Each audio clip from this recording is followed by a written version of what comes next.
विधानसभा सत्र के तीसरे दिन वित्त मंत्री जगदीश देवड़ा ने साल 2022 और 23 का बजट जो है वो पेश किया है। इस बजट से जहां सरकार की योजनाओं को रफ्तार मिलने की संभावना है, वहीं आत्मनिर्भर मध्य प्रदेश के लिहाज से भी इस बजट को काफी महत्वपूर्ण बताया जा रहा है। श्री जगदीश देवड़ा जी को हार्दिक बधाई देता हूं।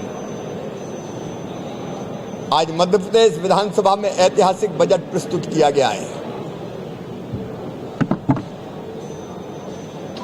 यह हर प्रदेशवासी के लिए गौरव का विषय है कि करंट रेट पर मध्य प्रदेश की विकास दर इस साल 19.7% से भी अधिक है और ये देश के सभी राज्यों से ये बजट प्रदेश के सर्वांगीण विकास का बजट है। इसमें ऊर्जा के क्षेत्र में 30% बजट में वृद्धि की गई है। ये मैं आपसे कहना चाहता हूं, घरेलू और किसान उपभोक्ताओं के लिए इस बजट में ऊर्जा विभाग ने 21,000 करोड़ रुपए की सब्सिडी का प्रावधान किया है। 21,000 करोड़ की सब्सिडी घरेलू और किसान उपभोक्ताओं के लिए। बजट में विद्युत अधोसंरचना विकास के लिए भी 2,500 करोड़ रुपए की व्यवस्था की गई है। साथ ही सभी विद्युत कंपनियों को 8,418 करोड़ रुपए का पूंजीगत कार्यों के निवेश के लिए भी राशि दी गई है।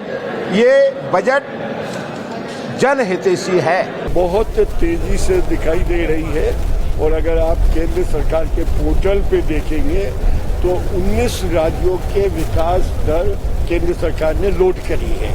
जो भी देता है उसकी लोड होती है, उसमें से सबसे ऊपर मध्य प्रदेश है।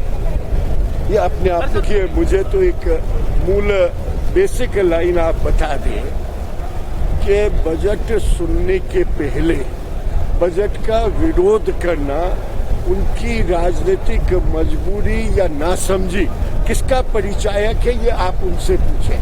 क्योंकि कोई चीज आए उसके पहले उसका विरोध कैसे हो सकता है। सर, इस बार हेल्थ को लेकर भी काफी सरकार ने हेल्थ पे भी देखिए, हेल्थ पे भी दिया, शिक्षा पे भी दिया, रोजगार पे भी दिया, इंफ्रास्ट्रक्चर के डेवलपमेंट पे भी किया, सब पे किया।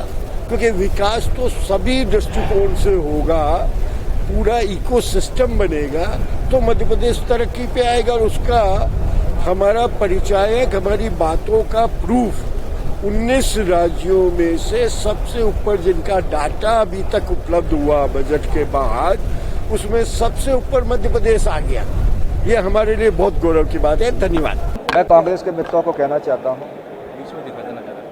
आपने बजट को पढ़ा नहीं, आपने बजट को सुना नहीं, आपने बजट को सुनने नहीं दिया गया, क्योंकि कांग्रेस के मित्रों के इस बात की जानकारी थी कि ये बहुत अच्छा बजट है। मुझे लगता है कि लंबे समय से, मैं भी 10 साल हो गए यहाँ पे इस मंदिर में आते हुए लोकतंत्र के, इससे बेहतर बजट कभी नहीं आया। कोरोना के विषम परिस्थितियों में जो बजट प्रस्तुत किया गया, जनता को 1 रुपये टैक्स नहीं लगाया, बच्चों के लिए अलग से बजट की व्यवस्था की और पूरे हिंदुस्तान भर में 20% GST मध्य प्रदेश को पे जाना, ये बहुत बड़ी अचीवमेंट है मध्य प्रदेश का। विषम परिस्थितियों में इस सर्वजन हिताय, सर्वजन सुखाय, सर्वस्पर्शी और सार्वभौमिक बजट है। सार्वभौमिक का मतलब चंबल से लेके, मालवा से लेके, निमाड़ से लेके, महाकौशल से लेके, बुंदेलखंड से लेके, बघेलखंड से लेके, हर जगह पे पैसे की व्यवस्था बड़े समान तरीके से किया है।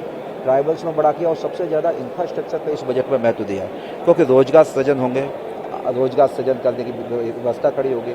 तो कोई से भी जो इंफ्रास्ट्रक्चर का टूटता है, जैसे ये टूटा, कौन सा, हमारा कंस्ट्रक्शन का काम टूटा, तो कम से कम 60 हाथ कट गए होंगे क्या। तो उसमें आपका कारीगर काम फेल हो गया, आपका नल लगाने वाले की हालत ख़राब हो गई, आपका बिजली का कनेक्शन करने वाले की हालत ख़राब हो गई, आपका ईंट बनाने का उद्योग खत्म हो गया, आपका रेत सीमेंट से लेकर सब। तो इसलिए सब में समानता के भाव में खड़े हों, विदाउट टैक्स।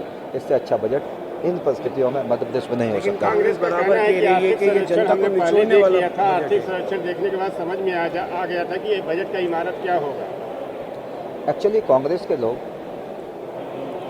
सब मालूम है, आपने भी सरकार चलाई, आपने बजट रखा था, हम लोग एक शब्द नहीं बोले थे, पूरा बजट सुना, जब टाइम था तब बोलना चाहिए था। इसलिए कांग्रेस के लोग नौटंकी कर रहे हैं। ये नौटंकी करके जनता जनार्दन को बुद्धू बनाने के काम में प्रयास कर रहे हैं। पब्लिक है, सब जानती है, जनता सब जानती है। उपचुनाव हुआ, उपचुनाव में आपको आईना दिखा दिया था 15 महीने में। 28 में से 19 सीटें भारतीय जनता पार्टी जीत के आई थी। दोबारा फिर उपचुनाव हुआ, लंबे मतलब जीत के आई। लोकतंत्र के मंदिर में असली परीक्षा होती है जनता के बीच में जाना। तो जनता जनार्दन भारतीय जनता पार्टी में लगातार कृपा रखे हुए